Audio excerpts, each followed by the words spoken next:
The dropship trembled as it pierced through the stormy atmosphere of X9 Cristar, a barren moon orbiting a gas giant deep in the neutral zone of the Sirius system. Sheets of icy mist battered the exterior, and frost crept along the windows in growing veins. Inside, 13 cadets from 12 different alien species braced themselves in silence. Each had trained for years at the Galactic Academy, each selected for this final test, one meant to filter out the weak and elevate the exceptional. The mission briefing had been clear. Survive 72 hours on the surface of Cristar with only the standard-issue survival pack and whatever the moon provided. No drones, no tech support, no communication beyond short-range emergency beacons. Only instincts, endurance, and innovation would determine who passed, or who froze. Cadet Tracy Green sat quietly near the rear of the cabin. She was the only human on this mission, the only representative of Earth in this elite squad. She had brown hair braided tightly against her head, dark circles under her eyes from sleepless nights of pre-mission anxiety, and a pair of cold, reinforced gloves clenched tightly in her lap. She knew how others viewed her: fragile, slow-evolving, a death worlder who barely earned her place among genetically perfected alien species. She had heard the whispers during training, seen the looks, felt the dismissive tone from some professors who couldn't understand why a human cadet had made it this far. Across from her, Cadet Zor, a broad-shouldered silicarn with translucent skin and a natural exosuit that adapted to the cold, sneered in her direction. He wasn't trying to hide it. She ignored him. His breath steamed in the cold air, despite the ship's internal heat regulation. Even he seemed to feel the chill creeping into the cabin.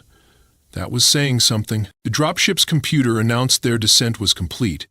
A moment later, the hatch opened, letting in a blast of cutting wind and a blinding glare from the twin suns reflecting off endless fields of blue ice and jagged crystalline peaks. The temperature instantly dropped, slapping exposed skin with a bite sharp enough to draw tears. Tracy stepped out last, letting the others disembark ahead of her. She knew she would be underestimated. She had counted on it. The surface of X9 Cristar stretched out like a hellish wonderland. Beautiful, treacherous, and vast. Glacial ridges rose like frozen waves in the distance, their edges glinting like shards of glass. Ice storms raged at the horizon. No vegetation, no visible shelter, just an expanse of lethal white silence that could kill any unprepared organism in under an hour. An alien instructor stood before them, his body clad in reflective armor, eyes hidden beneath a visor. He raised his hand for silence, and despite the howl of the wind, everyone could hear him through the comlink embedded in their helmets. You have 72 standard hours. Survive. We will retrieve you at this exact location. Your packs contain 1 emergency beacon, 2 rations, thermal gloves, a fire starter, and a multi-tool. Use your species' strengths. That is all. The instructor stepped back into the dropship. The door hissed shut behind him. And then it was just the cadets, 13 of them. Some wasted no time. A Yalari female immediately darted across the snow, her quadruple-jointed limbs carrying her toward a distant ridge where heat vents were rumored to exist. A bulky Gravorn male slammed a stake into the ice, activating a domed temporary shelter that inflated with a mechanical hiss. Another cadet, a tall insectoid named Fezishi, began scanning the ground with thermal vision lenses built into her mask. Tracy stood still. Her boots sank slightly into the crusted snow as she surveyed the land. The wind clawed at her suit and her visor frosted over in seconds, forcing her to wipe it clean. Her breath came out in visible clouds, and she could already feel the cold seeping into the gaps of her collar. It wasn't just the cold. It was the kind of cold. The kind that didn't care about bravery or endurance. It only punished mistakes. She moved away from the others, pacing herself slowly. She knew better than to sprint like the Yalari or spend energy establishing a perimeter like the Gravorn. This place wasn't meant to be conquered. It had to be outlasted. That meant patience. After hiking for 10 minutes across uneven ground, she found a depression in the terrain, half sheltered by a crescent of shattered glacial boulders. It wasn't much, but it broke the wind and provided visual cover. Most importantly, it had a narrow trench running through it, maybe an old fault line or a collapsed ice tunnel. Her instincts stirred. That trench could hold trapped thermal energy from deep within the moon's core. If she was lucky, it might be just enough to offset the surface cold by a few degrees. She slid down into the trench and unpacked her gear. The cold was worsening now. Her hands trembled, even through the gloves. She moved quickly, not from panic, but from necessity. She laid out each item: the fire starter, the rations, the multi-tool, and a thin reflective blanket. Useless alone, but together, maybe not. Tracy didn't believe in luck, but she did believe in Earth survival training. Her grandfather had taken her camping in Siberian forests before she even learned to tie her own boots. He taught her how to build insulated shelters from nothing, how to retain body heat using reflective surfaces, and how to cook tea using snow in a hollowed metal shell. That knowledge wasn't fancy, it wasn't galactically impressive, but it worked. She knelt in the trench, pulled her multi-tool apart, and began digging a narrow pocket into the ice wall, shaping it to form a dome. The ice was hard but not unworkable. As she worked, she thought of the others. They'd probably laughed at her absence by now, maybe even expected her to send out a distress beacon soon. Good, let them believe she was weak. That would give her time. Above her, the twin suns began to lower, casting the moon into long blue shadows. The temperature dropped another 6 degrees. Her suit's heating fibers flickered, then stabilized. Just barely. She couldn't count on it for long. Batteries failed fast in these temperatures. By nightfall, she had hollowed enough space to crawl inside. She lined the interior with the reflective blanket and jammed her pack at the entry to seal the opening. Then she took a small handful of dry snow, packed it tightly, and placed it into her metal cup. She activated the fire starter, watching the tiny orange flame flicker to life. Heat, fire, the most primitive tool of all, and still undefeated. As the water slowly melted, she leaned back against the ice wall and closed her eyes. Her muscles ached. Her fingers were numb, but her shelter was real. Her body was intact.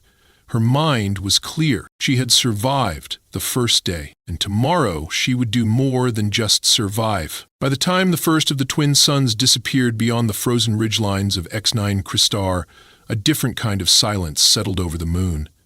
Not the silence of peace, but the brittle quiet of things failing, of confidence breaking down one icy crack at a time. Inside the shallow ice capsule she had constructed, Tracy opened her eyes to a faint blue flicker bouncing off the walls. The fire had long since dimmed to coals, but the heat lingered. Her thermal cup, still half of melted snow, radiated a weak warmth. It wasn't luxury, but it was life. She pulled her gloved hand to her face and peeled it back just enough to sip, her lips stinging as the heat touched frostbitten skin. The burn was welcome. Outside, the wind screamed louder now. The trench had spared her from the worst of it, but even so, the surface layer of her shelter had started frosting over again. Crystals formed along the edge of the entry gap. Her mind ticked through the essentials: heat, hydration, structural integrity, and then moved on to a new concern: the others. She had seen the Gravorn cadet tours setting up a kinetic dome. The device was meant for short-term survival, converting stored gravitational energy into a protective heat shell. On most planets, that tech would be reliable. But Cristar was not most planets. Here, tech betrayed its masters. The environment seemed to take particular pleasure in rejecting arrogance. Tracy secured the entry flap of her shelter and crawled outside. The moment her boots hit the snow, the wind pushed against her chest like a living wall. She adjusted her mask and checked the small sensor screen on her wrist. The outside temperature had dropped below -90. Human skin would freeze solid in seconds. Her suit was hanging on to function by a thread. She walked cautiously through the trench, keeping low to avoid drawing attention. Visibility was poor, and ice crystals lashed at her visor like fine sandpaper. She had no intention of wandering far, only far enough to find signs of movement, or worse, the lack of it. It didn't take long. She spotted the dome, half collapsed. Tors wasn't visible. The device's power core blinked red. She approached slowly and tapped the outer shell with her knuckle. It gave a hollow sound. No response. Tracy crouched and reached for the emergency release panel. She felt for the manual override, pressed it, and the dome hissed open. Tors lay curled inside, his breath shallow, eyes fluttering beneath heavy lids. His skin had changed from its usual obsidian hue to a pale, almost brittle silver. She cursed under her breath. His suit's thermal regulator had shut down. The dome's backup energy reservoir had frozen solid. She leaned in and shook his shoulder. His head rolled back. Still conscious, barely, she had no choice. She reached into her suit and pulled out her second emergency heat stick, something she'd been saving. Without hesitating, she jammed it between the plates of his armor at the chest seam and activated it. A brief pulse lit up the air around them, and his body jerked in response. His eyes opened fully, unfocused. "You're burning your back up," he whispered through a broken comm link. She didn't answer. She didn't care about the judgment. If he died out here, she would be responsible for knowing she could have done something and didn't. That wasn't acceptable. "Can you move?" she asked. His voice was failing, but he managed a nod. "Follow me. We'll go back to my shelter, slowly." It took the better part of an hour to get him moving. His limbs worked, but his coordination was shot. She walked ahead, checking every few steps to make sure he hadn't collapsed. When they reached her trench, he hesitated. "You dug this?" he rasped, his exhale fogging his visor. She ignored the question and pulled him inside. The space was barely enough for one person, let alone two, but necessity didn't care for comfort. She shifted her supplies, moved her own gear toward the wall, and propped him up against the insulated side. Then she reignited the fire starter. The flames crackled to life, casting flickering shadows across the smooth blue ice.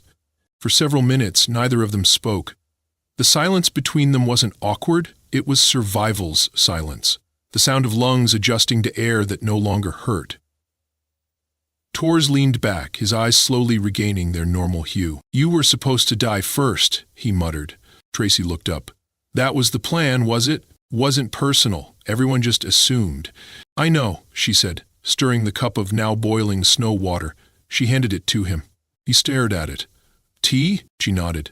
"Peppermint, old earth recipe, helps with cold shock." He took the cup. It trembled in his hands, but he drank. Steam curled from his lips. The faintest smile cracked across his face, then faded. He handed the cup back. "You saved me. Only because you'll owe me one," she replied. Tors's gaze turned serious. "It's not just me. I saw the others before I collapsed. Jix, he's not moving. Vergiche was trying to burrow into the ice, but her wings were frozen. I don't know about the rest." Tracy felt her stomach tighten. It was only the end of the first day, and already multiple cadets were close to death. The survival rate was supposed to be high. The Academy prided itself on equipping the best, but this test wasn't about technology or genetic superiority. It was about adaptability. "Stay here," she said. "Rest. I'll find them. You'll freeze." "Maybe," she said, standing again. "But I've got tea. That makes me invincible." Before he could argue, she climbed back out, tightening the seal behind her. Her cheeks were already stinging by the time she reached the trench's lip. The wind hadn't let up, and the stars had fully emerged above, sharp pinpoints of white scattered across a void so black it felt endless. She gripped the handle of her fire starter like a weapon and headed east, following the shallow depressions in the snow left by a Yllari's multiple footprints. The cold wasn't just physical anymore. It was becoming something alive, something that pressed into her thoughts, whispering weakness, tempting her to give in. She remembered her grandfather's voice. Soft, gruff, grounded in earth wisdom. The cold doesn't want to kill you, it wants you to do it for it. She wouldn't give it the satisfaction. Tracy pushed forward, every step a challenge against the razor-sharp wind that scoured the icy plain. Her visor had begun frosting from within, and she periodically had to lift her glove to wipe it clear with the edge of her sleeve. The peppermint warmth in her throat had long since faded, but the memory of it carried her. Somewhere ahead of her, Vergiche might still be alive, maybe. Jix was likely gone. She couldn't focus on the numbers. She focused on the possible. Her path curved around a ridge where a cluster of jagged ice spires jutted from the ground like frozen teeth. Between them, the snow was pitted with grooves and shallow holes. Tracy slowed. These weren't random formations. Someone, or something, had attempted to dig here. Her eyes caught the glimmer of an antenna. She hurried forward. Vergiche lay partially buried, her chitinous body curled into itself, her secondary limbs folded tight. One wing had cracked down the middle and frozen into that shape. Her breathing was shallow, visible only as faint clouds around the edges of her mouthpiece. The snow around her had been carved into shallow hollows, probably from a failed attempt to tunnel. Tracy knelt beside her and placed a hand against her upper thorax. The alien didn't move. Tracy didn't speak. She pulled a filament coil from her pouch, just 1 meter left, and wrapped it around Fezzichi's torso. Then she connected it to her fire starter's base. The coil ignited, glowing orange like a copper snake, emitting a pulsing heat wave just strong enough to push back the death creeping into the other girl's limbs. After nearly 3 minutes, Fezich stirred. Her eyelids fluttered, revealing glossy black eyes that blinked several times before locking onto Tracy's face. Her mandibles trembled. "You, human, save your energy," Tracy said quietly. "Can you walk?" Fezich's antenna twitched twice. "Short distance, legs, slow, cold damage." "We'll go slowly," Tracy replied. The coil wouldn't last long. She unwound it and stuffed it back into her pouch, the ends already blackened and brittle. Then she wrapped one of Fezji's arms over her own shoulder and began leading her back. The wind didn't let up, but her direction was good.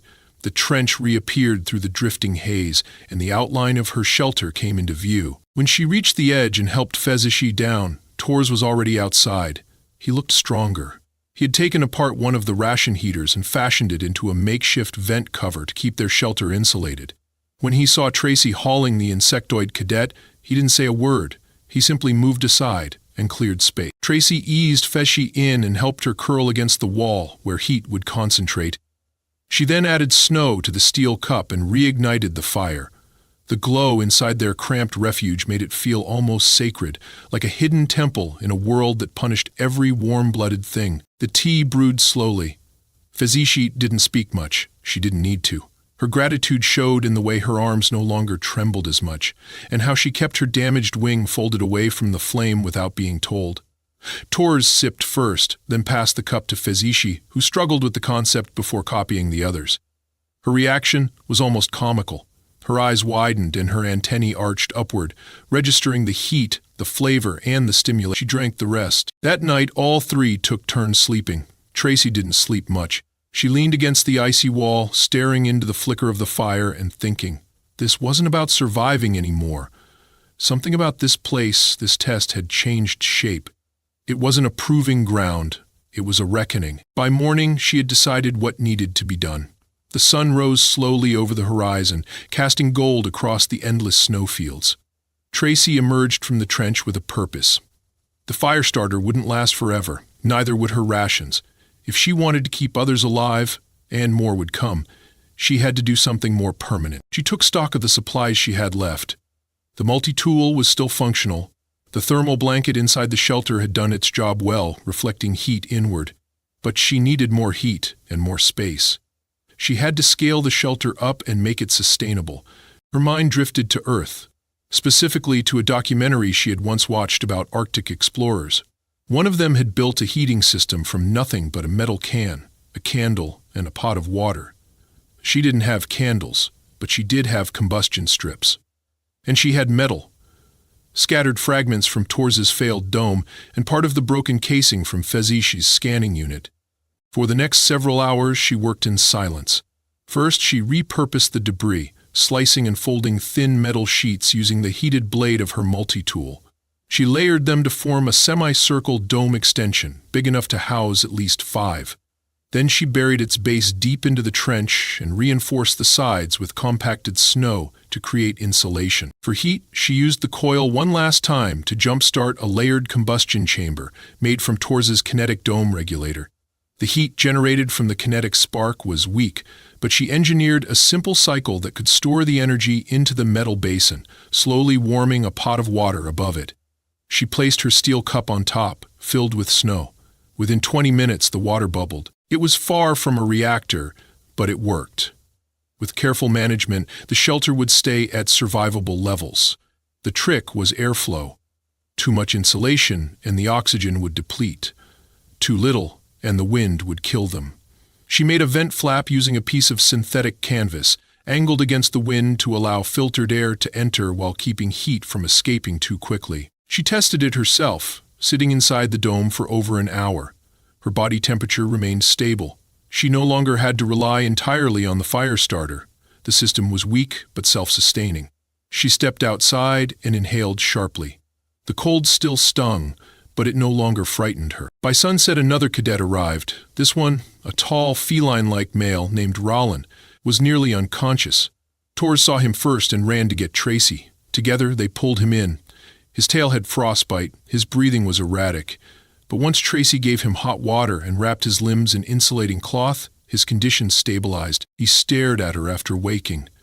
"You built this?" She nodded. "We're not dying here." He blinked slowly. "This shelter, this setup, it's not in any manual. It's from Earth," she said, "camping, old-school style." Raylan laughed once, the sound weak but genuine. "You humans are insane." "Sometimes that's what it takes," she answered. By the end of the second night, the shelter held 4 cadets. Tracy didn't wait for thanks. She was already preparing for more. She had started melting snow in batches, rationing heat sources, and organizing rotations for guard duty and oxygen checks. Every hour she spent alive was no longer about passing an exam. It was about rewriting the expectations placed on her species. In the quiet moments between fixing torn suits and sealing cracks in the dome, she sometimes caught the others looking at her differently. Not as a fluke or a burden, but as something else. A leader. The realization was unfamiliar and unwelcome. She hadn't come here to lead. She came to prove she could survive. And yet now, with the shelter pulsing with heat and bodies stirring instead of freezing, she couldn't help but wonder what would happen when more cadets arrived. The cold hadn't given up. Neither had she. She drank a last sip of tea and stared out at the endless dark. The second night had ended. The real test was only beginning. The third day began not with light but with the tremor of footsteps crunching through hardened snow. Tracy snapped awake instantly, her fingers already gripping the fire starter she had kept beneath her thermal cloth. The others stirred behind her, bundled against the rounded inner wall of the shelter where the warmth remained strongest.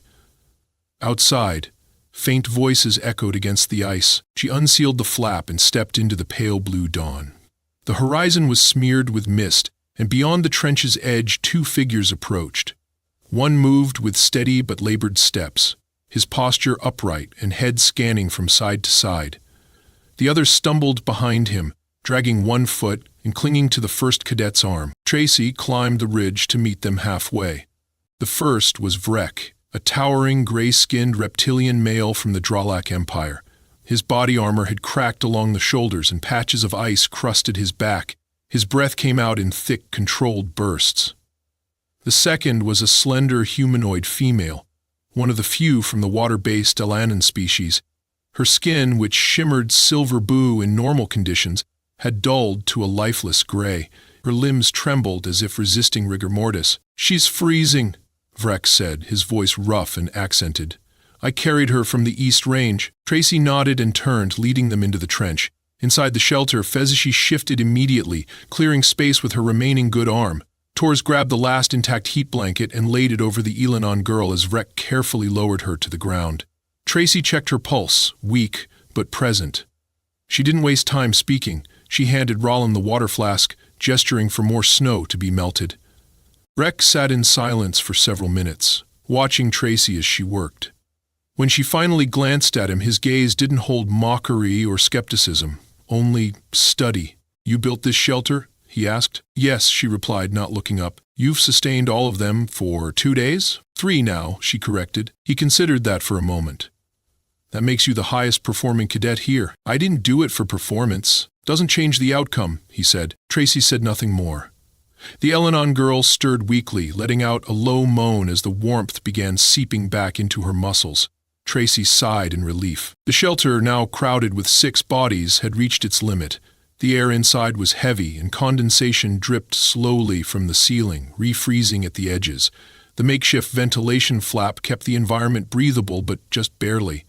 Tracy knew she had to expand it again. Later that afternoon, after checking everyone's vitals and reinforcing the base of the dome, she stepped outside and surveyed the horizon. The weather was holding, but the wind had begun to shift, subtle but distinct. A storm was coming. She returned to the shelter and crouched beside Tors. "I need your help." "Of course," he said. "We're going to build a second dome." He didn't ask why. He simply stood and grabbed his broken exosuit shell from the pile of repurposed parts. Together, they climbed further along the trench and began digging out a new section of snow, flattening the base, then compacting a wall using ice blocks reinforced with thermal compound from Tracy's melted rations. Fuziesh joined them next, her movements stiff but functional. She didn't speak, just began arranging the layered metal sheeting Tracy had stacked earlier. Raylon emerged last, carrying the leftover insulation foam from his wrist bracers. He handed it to Tracy wordlessly. She nodded in thanks. Over the next few hours, the second shelter took shape. It wasn't as elegant as the first, but it was solid. Tracy connected the two domes using a narrow passage built from ration containers stacked and wrapped in synthetic wrap, forming a windproof tunnel. Vrek took charge of stabilizing the tunnel's entrance, while Tracy oversaw heat distribution. As they finished sealing the structure, a piercing screech broke across the sky. All heads turned upward as a dark silhouette darted overhead, trailing smoke. The dropship. It wasn't landing. It was scanning. A beam of red light swept the area. The survival check. Once per day, the Academy passed overhead to track vitals and mark cadet positions. If a beacon was activated or if vitals dropped too low, the dropship would dispatch a drone for medical extraction. But those extracted were automatically disqualified. Tracy's wrist monitor buzzed twice, a signal confirming that her vitals, and those of her companions, remained within acceptable ranges. She exhaled slowly, but one set of vitals, somewhere nearby, must have failed. The ship lingered above the eastern ridge longer than expected. A drone detached from its hull and dropped from sight. Tracy looked at Vrek. "Someone didn't make it," she said. He didn't respond. That night, the storm arrived. The wind howled with fury, slamming into the trench walls and shaking both domes. Inside, Tracy double-checked every seal. She moved between shelters through the tunnel, delivering hot water and small portions of melted ration paste to the cadets. She made sure everyone was layered properly, rotated those closest to the heat source, and checked their oxygen levels. Torres tried to convince her to rest. So did Raylon. Even Fezzi blinked at her with weary concern. But she stayed up, walking slow circuits inside the narrow shelter, listening to the storm roar outside. At some point she caught Vrek standing near the exit, staring into the dim blue of the swirling snow. "You're thinking about the ones still out there," she said. "Yes," he replied. "I don't have enough supplies to go after them." "I know." She stepped beside him. "If anyone else makes it to the trench by tomorrow morning, we let them in. No matter who, even the ones who mocked you, especially them." He turned toward her, brow furrowed. "You don't want revenge?" "No," she said simply. "I want them alive." He stared at her for several long seconds. Then he stepped aside. "You lead," he said. Tracy shook her head. "I didn't ask to lead. Doesn't change the fact."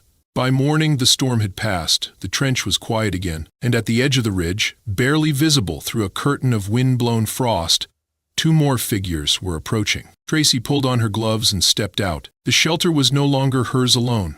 It was the last refuge on a moon that had crushed the arrogance of the strong, and in doing so revealed the quiet resilience of the overlooked. She walked toward the new arrivals without hesitation. The doors would open again. Tracy trudged up the ridge in silence, the crunch of ice under her boots muffled by layers of wind-packed snow. Her arms ached from days of exertion, and her knees threatened to lock with every step, but she didn't slow. The two figures drawing closer moved like shadows, bent, cautious, and barely upright. She quickened her pace. The first was Ciro, a thin, angular male from the high-gravity world of Zentar. His joints were swollen, and blood had dried at the edges of his mouth where a cracked breathing valve had failed. He was carrying another cadet, Tenna, a small avian female from the Volari race, curled in his arms like a fragile animal. Her feathers were soaked with frost, her eyelids half closed. Ciro's eyes, normally sharp with pride, were dulled by exhaustion. Tracy reached them and nodded silently, taking Tenna's limp form from his arms. Ciro didn't argue. He merely collapsed to his knees, panting, and let his arms fall to his sides. She gestured toward the trench. "Follow me. We'll get you both warm." Inside the primary dome, the others had already begun preparing space. Fezzi was kneeling beside the heat chamber, checking the temperature regulators. Vrek had reinforced the far side of the tunnel wall with a new layer of snow bricks, sealing up a small leak that had formed during the storm. The air inside the dome now smelled faintly of metal, insulation, and steam, strangely comforting. Torres cleared a spot next to the Elenon girl, who had regained enough strength to sit upright. Tracy laid Tenna down gently and wrapped her in a reflective cloak. Rollin handed her a flask of warm broth brewed from the last of the nutrient pouches. She tilted it against the side of Tenna's beak and watched for any sign of swallowing. After a long moment, The girl's throat moved. "She's responding," Tracy said. Ciro dropped beside her, sweat clinging to his brow despite the cold. He didn't speak, just rested his hand lightly against Tenna's arm and leaned his forehead against the dome wall. Tracy stood and stepped into the adjoining shelter. She needed space to think. The numbers had grown. The shelter now held 8 cadets. There was no more room, no more rations, no more energy sticks. What remained was improvisation, luck, and stubbornness. She sat down against the cold inner curve of the dome and stared at her boots. The crack in her left sole had grown wider. She would need to bind it soon or risk frostbite. But for now, her mind was already somewhere else. On the sky. The exam ended at midday. If the Academy followed protocol, the retrieval ship would arrive in less than 2 hours. If she timed it right, she could boil enough snow for one last batch of hot water to circulate between them all. It wouldn't be enough to undo what had happened, but it might be enough to hold them until extraction. Raylon entered quietly and sat beside her. He didn't speak at first. She appreciated that. He passed her a ration bar, half of his last one. She took it and bit into the brittle edge. "You know," he said, "none of us thought you'd make it through the first night." She raised an eyebrow. "That's not exactly a compliment." "No. But it makes what you've done even harder." She shrugged, chewing slowly. "I didn't do anything special. I just stayed alive. That's what leadership is. Not running ahead, not shouting orders, just making it easier for others to keep going." She said nothing. The words made her uneasy. Leadership wasn't something she wanted. She had come to prove herself, not to carry others. And yet, when the moments came that demanded action, she hadn't hesitated. A long, low hum split the sky. She shot to her feet, rushed outside, and scanned the air above. The clouds parted slowly to reveal the dark silver belly of the Academy dropship descending. Its stabilizers flared, scattering wind and snow in every direction. She shielded her eyes and raised her arm, activating the beacon on her wrist. Within seconds, the ship began to lower a loading platform. The others emerged behind her. Ciro carried Tenna again, this time upright and alert, though still weak. Vrek stood beside Tracy, his tall frame casting a long shadow in the morning light. Feshi clicked her mandibles as she adjusted the straps of her pack. Tors and Rowland said nothing, only exchanged glances that needed no words. As the platform landed, a group of uniformed officers stepped out, 3 males and 1 female, each bearing the blue insignia of the Command Evaluation Corps. One of them, a stern-looking male with gray skin and narrow eyes, stepped forward and scanned the group. "Survivors from Kristar Trench?" he asked. "Yes," Tracy said. "All of you?" he asked. She nodded. "Everyone who made it here is alive." The officer glanced down at his data slate, lips tightening. "That makes 8 cadets out of 13. Tracy didn't ask about the others. The silence was enough. "You," the officer said, pointing to her. "Come with me." She followed without question, walking alongside him to the edge of the platform where another officer waited. She was shorter, human, with streaks of white in her dark hair. Her uniform bore the rank insignia of a senior examiner. "Cadet Tracy Green," the woman said. "You've been observed." "I assumed so," Tracy replied. The woman didn't smile. She handed over a holopad. "This is your official performance report. You exceeded every metric: leadership, innovation, resourcefulness. You salvaged failed systems, created sustainable heating, and prevented casualties. That's never happened before in a Kristar trial." Tracy scanned the document briefly, then lowered it. "So what happens now?" "You've been recommended for the Command Fast Track program," the woman said. "And your shelter design is being reviewed for integration into future emergency training modules. The Council has requested a full debriefing." Tracy blinked. "Why?" The woman's expression softened slightly. "Because for a long time, humans were underestimated, considered primitive, emotionally unstable. Your performance rewrites that perception." I didn't do it for the reputation of my species." "That's exactly why it matters," the woman replied. The rest of the cadets were already being ushered onto the ship. Each offered medical assistance and survival debriefs. Feshi paused at the ramp and turned back to Tracy, raising a hand in quiet salute.